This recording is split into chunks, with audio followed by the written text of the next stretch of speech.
Let's go to I want to talk about school.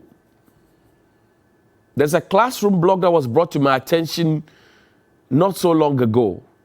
Class 3, 4, 5. Class 6 is in a borrowed space for the JHS. Class 3, 4, 5. This is it. This is the classroom, Yibile Primary School, Upper West Region. They are right by the roadside. This is class 4. What you're seeing on your screen is like class 4. Right by the roadside, leading to Wa. The structure actually contains class 3, class 4, class 5, and class 6. Now, this particular community is about 6 kilometers from the Wa Township. Only 6 kilometers from Wa Township. Wa is the capital town of the Upper West Region.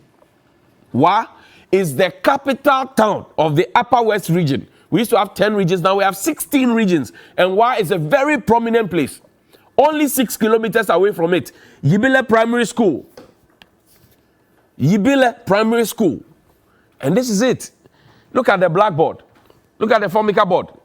Look at it. This is what the children would have to endure. Look at the class teacher sits on a plastic chair. Whether there's a table or not, you don't care. Look, they are sitting on kitchen stools in the classroom. And you want to tell me we are prioritizing education and that with the best of education, we can compete with the rest of Africa and the world? Is this how to compete? Now, in this classroom, where would they get electricity to plug their laptops and computers, even if they had some, to learn ICT?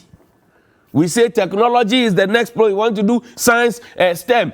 I want to do all those things. This is the classroom. This is where the zinc. Can you imagine if there's a whirlwind or there's a storm? They would have to shut the school and go home. Contact hours lost.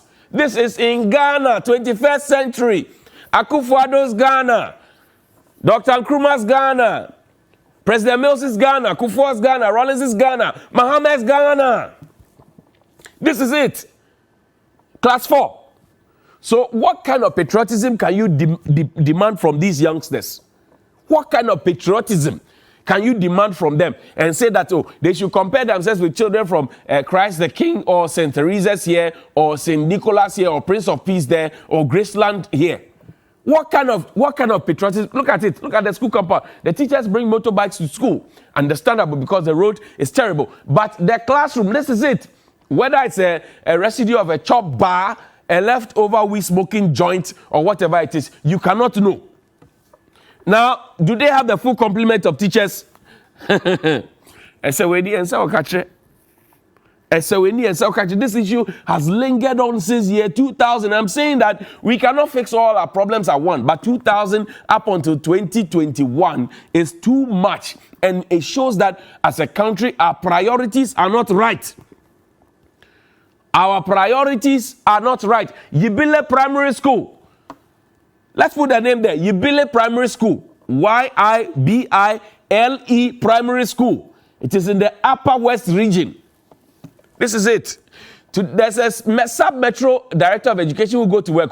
There's a district director of education. There's a regional director of education. They will all go to school today. There's a minister of education. There's a director general of education. And this, they are talking about curriculum change. In any case, when you change the curriculum more than 2 years on, you don't even have textbooks for the children to learn. Add to that, the new curriculum states that the children must be sitting like the Montessori style, round the table. They could have their own mini round table conference. They don't even have tables. They don't have tables, and I suspect the plastic chairs were even donated by some benefactors, by their munificence. That's why we are seeing the plastic chair. Look at the blackboard. Look at what they are learning with. Look at it. Is it because they come from the northern part of this country, and so we will not treat them well?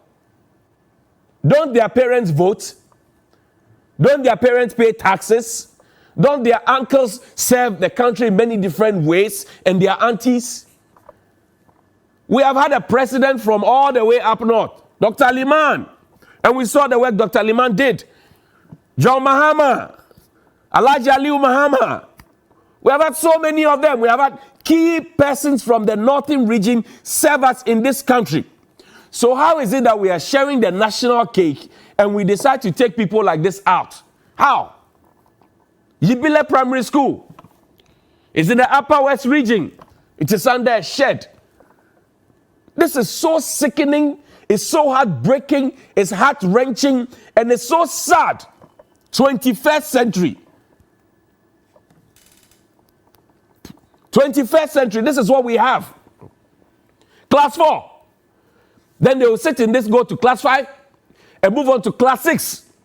By the time they get to JSS 1, you have already caused them medical problems, because sitting on those low kitchen stools for hours on end to access education itself has medical implications. The chiropractors will tell you your chair can kill you. Your chair can kill you. We are killing them. And we are pretending as if we don't know that we are killing them. Where is their Veronica bucket? COVID is gone there, right? COVID is not there. Their Veronica bucket is not around. Where are their PPEs? Look at it. Look at it. Let it sink deeply, so that when you decide that you want to come on TV and radio and to make fine speeches and to rap about the fact that, oh, our educational system is better. Is this the standard that you are looking for? When you take your children outside the country, you take your children to the best international schools in this country, or you fly them out, and the people who queue in the sun to vote for you, who queue in the rain to vote for you, who sometimes are beaten because of you, for you to get power.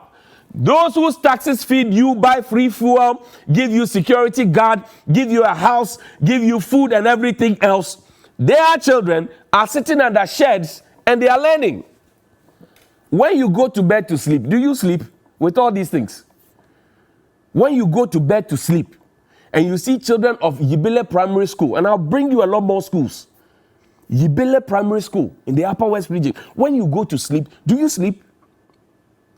They are supposed to sit for ICT exam in the BECE. Did you see electricity connection in that school? Did you see a single laptop? We say, well, we are giving teachers laptop. We are giving them laptop. Where are the laptops? The laptop that the teacher, even giving beyond all the circumstances, could charge it perhaps at home and bring it to school to come and teach the children ICT. Teach them what a cursor is. Teach them what a keyboard is. Teach them what a dashboard is, whatever it is. Where are the laptops? And these children are supposed to go to primary 4, 5, 6, JSS 1, 2, 3, and go and write the BEC, sit for the BEC. Why are we this wicked? Why are we this wicked?